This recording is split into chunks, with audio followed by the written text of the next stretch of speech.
But first, there is one issue that Bill Maher is amazed has not gained public attention. If you don't know what's going on in Nigeria, your media sources suck.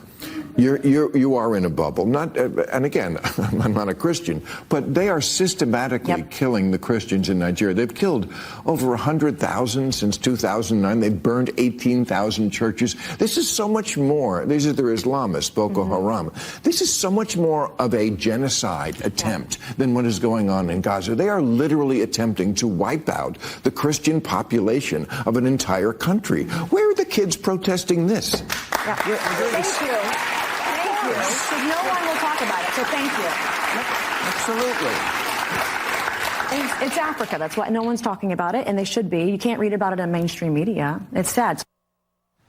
Wow, powerful moment. As Congressman Riley Moore noted, Nigeria has become the deadliest place in the world to be a Christian. 7,000 Christians slaughtered at the hands of Boko Haram and other Islamist terrorist groups just this year in an annihilation of tens of thousands of Christians that goes back to 2009. The International Religious Freedom Act mandates that the president list nations as, quote, countries of particular concern if they engage in or tolerate severe violations of religious freedom. Now, in Trump's first term, he designated Nigeria as a CPC, but listen to this, quote, in 2021, the Biden State Department reversed the finding, claiming the violence wasn't about religious persecution, but the impact of climate change. Let's bring in Nancy Mace. Congresswoman Nancy Mace, why would Biden delist this country as a CPC? Well, we know that President Biden, we know Democrats, folks on the left don't respect Christianity. They don't respect the faith.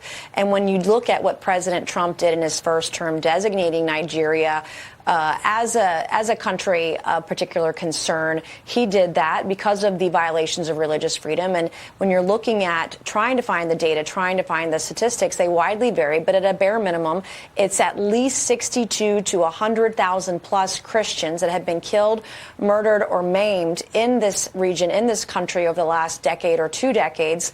The 18,000 churches that have been desecrated or burned to the ground, the over 5 million Christians that have had to flee their homes. That's before we get even talking about Syria. When the Syrian president was here just a few weeks ago, they were burning Christian villages down as well. But Donald Trump protects the faith, not just here, but abroad. But the left won't recognize it. And it's disgusting. But President Trump has led us to this point today. And I think the only person that really could address it and be honest about it is Donald Trump. Yeah, and, I would note that his envoy to Africa assured us that Americans support that we are very vocally against what's happening with Boko Haram. He also notes that Muslims are being killed. That's what the president of Nigeria says. So there are some factors here I know they're looking at. I do want to point this out, though. This is the Romanian soccer fans, rather. You can see they have a Defend Nigerian Christian sign. You also see New England's Patriots running back posting this, pray for followers of Christ in Nigeria. So there is some public support here. I want to know on a personal level, though, because you're sitting across from Bill Maher. I didn't realize this was an issue Bill Maher was vocally interested in, but good for him for giving voice to this. Well, as an atheist, too, to bring that up, the plight of Christians in Nigeria, the persecution, the murdering, the killing of them is huge. And he's very educated. He's willing to have anyone on, particularly Republicans. He says we're the only ones that will go on his program to debate the issues. But he recognizes the problem, even as someone who's a classically liberal. But we're talking about Islamic terrorists that are killing Christians, and they've done it 100,000 times over plus in Nigeria the last 15 years or so. And it's a huge problem, and it's the tip of the spear. No one wants to talk about it. And even just recently in the last 24 to 48 hours, mainstream media, I think it was the Washington Post, saying that it doesn't exist. It's not a thing. It's not real. It's a figment of our imagination. And that's just not true either. And I know the president of Nigeria is saying, there's more to this story, but the fact is, you have tens of thousands of Christians who have been killed. You said to me, don't go watch these videos. They are excruciating and they are hard to watch. So do you think that, the administration should relist Nigeria as a CPC?